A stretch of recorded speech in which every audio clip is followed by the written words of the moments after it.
ಅದೇ ಈಗಾಗಲೇ ರಾಜ್ಯಾಧ್ಯಕ್ಷರು ಕರೆ ಕೊಟ್ಟಿದ್ದಾರೆ. ನಾಗೇಂದ್ರ ಅವರನ್ನ ಹಿಂದೆ ಅಪರಾಧಿ ಅಂಥೇಳಿ ತೀರ್ಮಾನ ಆದಮೇಲೆ ಒಂದು ಕ್ಯಾಬಿನೆಟ್ ಬಿಟ್ಟಾಗಿದೆ. ಇದು ಯಾವುದೋ ಒಂದು ತಾಂತ್ರಿಕ ವಿಚಾರದಲ್ಲಿ ಬೇಲ್ ಮೇಲೆ ಇವತ್ತು ಹೊರಗಡೆ ಬಂದಿದ್ದಾರೆ. ಇಷ್ಟು ಅರ್ಜೆಂಟು, ಇಷ್ಟು ಪ್ರೀತಿ ನಾಗೇಂದ್ರ ಬಗ್ಗೆ ಯಾಕೆ ಅನ್ನೋದು ಜನಸಾಮಾನ್ಯರು ಪ್ರಶ್ನೆ ಮಾಡ್ತಾ ಇದ್ದಾರೆ.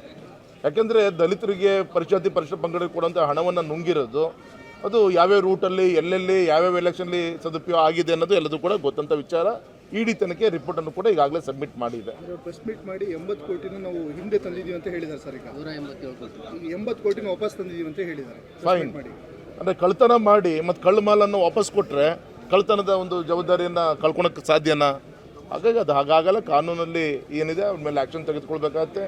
ಅವಾಗ ದುಡ್ಡನ್ನು ಬಡವರು ಬೋರ್ವೆಲ್ಗೆ ಹೊಡೆಯುವಂಥ ದುಡ್ಡನ್ನು MG ರೋಡಿ ಅಕೌಂಟಿಗೆ ಜಮಾ ಮಾಡಿಕೊಂಡು ಈಗ ಅದಕ್ಕೆ ಜಮಾ ಮಾಡೋಂಥ ಕೆಲಸ ಹೆಂಗೆ ತಂದರು, ಹೆಂಗೆ ಹೋಯ್ತು, ಹೆಂಗೆ ತಂದರು ಅದು ಕೂಡ ಲೆಕ್ಕ ಕೊಡಬೇಕಲ್ಲ. ಹೆಂಗೆ ತೆಗ್ದಿದ್ದು ಕೂಡ ತಪ್ಪು. ತೆಗ್ದಿದ್ದು ಒಂದು ಕೇಂದ್ರೀಯ ಒಂದು ತನಿಖಾ ದಳ ಸ್ಪಷ್ಟವಾಗಿ ಪೆಟ್ರೋಲ್ ಬಂಕ್ ಮುಖಾಂತರ, ಗೋಲ್ಡ್ ಬಿಸ್ಕೆಟು, ಇನ್ನೊಂದು ರೀತಿಯಲ್ಲಿ ಚುನಾವಣೆ ಮುಖಾಂತರ ದುರುಪಯೋಗ ಆಗಿರೋದು ಎಲ್ಲ ಸ್ಪಷ್ಟವಾಗಿ ಕೊಟ್ಟಾಗಿದೆ. ಮತ್ತು ಹೆಂಗೆ ಈಗ ವಾಪಸ್ ಹಾಕಿದ್ರು ಅದು ಕೂಡ ತನಿಖೆ ಆಗಬೇಕು. ವಾಪಸ್ ಅಲ್ಲಿ ಫುಲ್ಫಿಲ್ ಮಾಡಿದ್ದಾರೆ 80 ಕೋಟಿ ಅಂದರೆ ಕಳ್ತನ ಮಾಡಿ ಇಷ್ಟು ವರ್ಷ ನೀವು ಉಪಯೋಗಿಸ್ಕೊಂಡು ಈಗ ಎಲ್ಲಿಂದನೋ ಯಾವುದೋ ಇನ್ನೊಂದು ತಲೆ ಹೊಡೆದು ದುಡ್ಡು ತಂದು ನೀವು ಹಾಕಿದರೆ ಅದು ಸರಿ ಕಾನೂನು ಪ್ರಕಾರ. ಹಾಗಾಗಿ ಇದು ಕೂಡ ತನಿಖೆ ಆಗಬೇಕು ಅಂತ ಒತ್ತಾಯನ ಮಾಡ್ತೀವಿ ಸರ್. ತಮಿಳುನಾಡು ಸರ್ಕಾರ 10 ಲಕ್ಷ ಪರಿಹಾರ ಕೊಟ್ಟಿದೆ, ರಾಜ್ಯ ಸರ್ಕಾರ 5 ಲಕ್ಷ ಪರಿಹಾರ ಕೊಟ್ಟಿದೆ. ಇಲ್ಲಿ ರಾಜಕೀಯ ಮಾಡ್ತಾರೆ, ತಮಿಳುನಾಡು ಪರಿಹಾರ ಕೊಟ್ಟಿದ್ದಾರೆ. ಅಲ್ಲ, ಇಲ್ಲಿ ತಮಿಳುನಾಡು ಕರ್ನಾಟಕ ಅನ್ನೋಕ್ಕಿಂತ ನಾವೆಲ್ಲರೂ ಕೂಡ ಒಂದೇ, ಅದು ಬೇರೆ. ಆದರೆ ಅಷ್ಟು ಹತ್ತಿರದಲ್ಲಿ ಏನು ತುಂಬ ಅನುಮಾನ ಬರ್ತಾ ಇದೆ. ಬೇರೆ ಬೇರೆ ವಿಚಾರಗಳು ಇದರ ತನಿಖೆ ಆಗಬೇಕಾಗತ್ತೆ.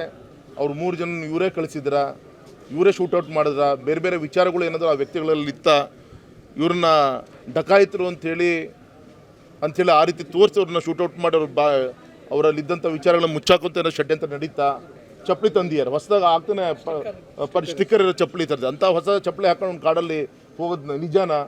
ಎಲ್ಲ ಒಂದು ಕಡೆಗೆ ಶೂಟೌಟ್ ಪ್ರಕರಣದಲ್ಲಿ ನಮಗೆಲ್ಲರೂ ಕೂಡ ಅನುಮಾನ ಇದೆ. ಸೊ ವಿಚಾರದಲ್ಲಿ ನಮ್ಮ ರಾಜ್ಯ ಸರ್ಕಾರದ ಅಧಿಕಾರಿಗಳ ಬಗ್ಗೆ ನಮ್ಗೆ ವಿಶ್ವಾಸ ಇಲ್ಲ. ಇದು ಕೇಂದ್ರದ ಒಂದು ತನಿಖಾ ತಂಡಕ್ಕೆ ಒಪ್ಪಿಸಬೇಕು ಅಂತೇಳಿ ನಾನು ಮುಖ್ಯಮಂತ್ರಿಗಳು ನಾನು ಒತ್ತಾಯನೂ ಕೂಡ ಮಾಡ್ತೀನಿ ಸರ್. ಗ್ಯಾರಂಟಿ ನ್ಯೂಸ್, ಸುದ್ದಿ ಖಚಿತ, ನ್ಯಾಯ ನಿಶ್ಚಿತ.